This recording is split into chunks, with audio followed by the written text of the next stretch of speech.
मेरा नाम संदीप यादव है। मैं जौनपुर का रहने वाला हूँ।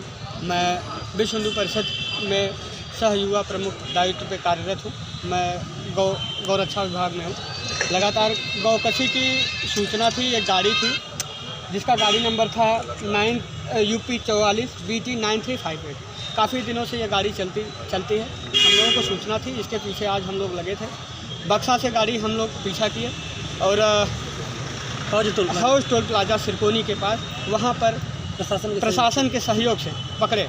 और पकड़ने के बाद प्रशासन से जलालपुर थाना आई थी। जलालपुर थाने से सिर्फ 2 सिपाही आए थे और हमारे कुछ गौरक्षक जो कि गाड़ी को खाली कराने के लिए वापस आ गए। और एक सिपाही बचे जो कि मुझे साथ में लेके गए तहरीर देने के लिए। मैं गया तो वहाँ पे एक नील रतन करके थे जिनका जो मुंशी थे। उन्होंने पूछा क्या मामला है। मैंने बताया ये मामला है। तो उन्होंने प्रयास किया कि आपसी समझौता कर लिया जाए, क्योंकि वो जो गौ तस्कर पकड़े गए थे वो उनके क्षेत्र के और उनके जात के थे। उन्होंने कहा कि जाने दीजिए, एक बार छोड़ दीजिए, एक बार मौका दे दीजिए, मैं समझा कर देख लूँगा। मैंने मना कर दिया। मैंने मुकदमा ही लिखने का था ना। तो उन्होंने कहा कार्यालय में तुम घुस कैसे गए। इसके बाद मुझे मारना चालू कर दिया।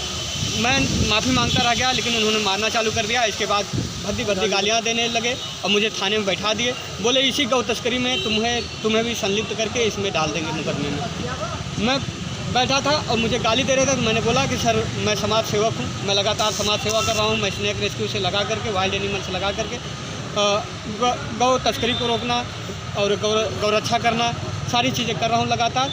तो मैंने बोला कि मैं समाज सेवक हूँ, तुम मेरी माँ बहन को गाली न दीजिए, ये गलत बात है। आप मुझे मारेंगे चलेगा। लेकिन वो जो है आवेश में आ गए और बोले जो है कि तुम भोसड़ी के मार खाने के लिए तैयार हो। किस चीज़ से मारे हैं? इसके बाद पट्टे से मारे हमको। आपने शिकायत उनके उच्च अधिकारियों से किया? उच्च अधिकारियों से मैंने सूचना दिया। उच्च अधिकारी से मुझे कोई विशेष अभी तक कार्रवाई नहीं मिली है। मैं संतुष्ट नहीं हूँ, इसलिए मैं आप लोगों के बीच में इस बात को रख रहा हूँ। आपने इसकी जानकारी पुलिस अधीक्षक को दिया क्या? पुलिस थाना से बात नहीं हो पाई है। नंबर व्यस्त जा रहा था, नहीं बात हो पाई है। DGP कंट्रोल रूम में बात हुआ है इसके लिए। गौ सेवा आयोग अध्यक्ष जी से बात हुआ है इसके लिए। और यहाँ पे थाना अध्यक्ष जलालपुर से भी अवगत करा दिए हैं और कह रहे हैं कि कप्तान साहब से बात हो गई है, इनको तत्काल सस्पेंड कर दिया जाएगा। हमको इनके खिलाफ FIR दर्ज किया जाए। अभी कोई कार्रवाई की सूचना हम लोग नहीं है करें। FIR दर्ज करने के लिए तैयार नहीं है। आगे टाल हम चाहते हैं कि खिलाफ FIR दर्ज हो।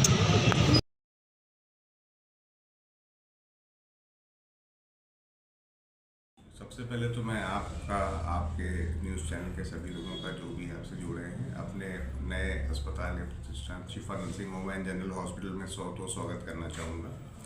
जैसा कि आपने कहा कि शिफा नर्सिंग होम जो है मेरे पिताजी ने आज से लगभग 50 साल पहले जौनपुर में शुरू किया था और लगभग 50 वर्षों से वो जनमानस की सेवा भाव से हमेशा काम करते आए हैं।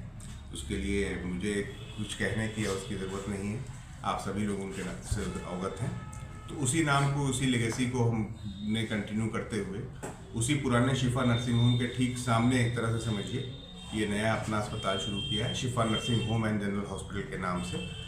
तो जनरल हॉस्पिटल में क्योंकि मैं मेडिसिन का डॉक्टर हूँ तो हमारे पास सांस के मरीज़ हैं, किडनी, शुगर, थायराइड, जो भी इस प्रकार के मरीज़ हैं जनरल हम लोग उनको सारी स्वास्थ्य सेवाएँ प्रदान करते हैं। हमारे पास फुली इक्विप्ड ICU है, नॉन इन्वेसिव वेंटिलेटर है, जो भी इस प्रकार की सुविधाएँ हैं वो हमारे पास उपलब्ध हैं। नर्सिंग होम की सुविधाएं जैसा कि आप अवगत होंगे दिल्ली में, बॉम्बे में या लखनऊ वगैरह में अभी हो गया है। बड़े शहरों में काफ़ी आपने सुना होगा कि वृद्ध जो लोग हैं घर पे हैं, माता पिता जिनके पास समय नहीं है, किसी भी कारण से नहीं दे पा रहे हैं, कुछ देखभाल की ज़रूरत है, वो रेगुलर बेसिस पे भी हो सकती है, वो कुछ दिनों के लिए भी हो सकती है। तो ऐसे कोई भी वृद्ध लोग हैं जिनको ज़रूरत है तो हमारे पास वो नर्सिंग की सुविधाएँ उपलब्ध हैं ताकि वो आ करके हम उनको वो सुविधाएँ वो टेक केयर कर सकें उनका। उसके लिए कोई ज़रूरी नहीं कि उनका ट्रीटमेंट हमारे पास से चल रहा हो या उनका कोई ट्रीटमेंट चल ही रहा हो तो भी कोई मसला नहीं है। उसको हम सिर्फ नर्सिंग सुविधाओं के हिसाब से उनको प्रदान करते हैं।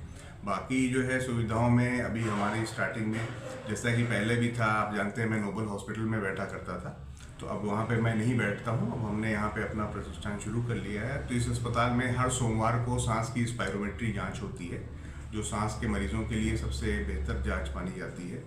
तो हर सोमवार को जांच निःशुल्क होती है। और शुक्रवार को यही जांच हमारे सामने जहाँ मेरे पिताजी बैठते हैं पुराने नर्सिंग होम में, वहाँ पे होती है। बाकी शुगर की जांच है उसका भी जो है हम सोमवार को निःशुल्क होती है। और बीच बीच में हम कैंप्स भी करते रहते हैं जिसमें अन्य जांचों को हम लोग इंक्लूड करते हैं। तो वो जैसा भी होता है प्लान के अकॉर्डिंग हम अपने मरीजों को और जनता को इन्फॉर्म करते हैं। और कोशिश हमारी यही है कि जैसा कि पुराने पिछले 50 वर्षों से चला आया है, एक हमारे घर की ये परंपरा रही है कि हम मानव को सेवा भाव से जो भी मदद कर सकते हैं वो करें, बेहतर से बेहतर उसको इलाज दें, कम से कम दाम में इलाज दें। और अगर इलाज हम नहीं दे पा रहे हैं, हमारे पास वो सुविधा नहीं है, तो कम से कम उसको हम बेहतर राय दें ताकि वो परेशान न हो और उसका उपचार हो सके। तो उसी परंपरा को बढ़ाते हुए हमारी ये कोशिश है कि हम उसी पुराने शिफा नर्सिंग होम की लेगेसी को यहाँ भी कंटिन्यू रखें।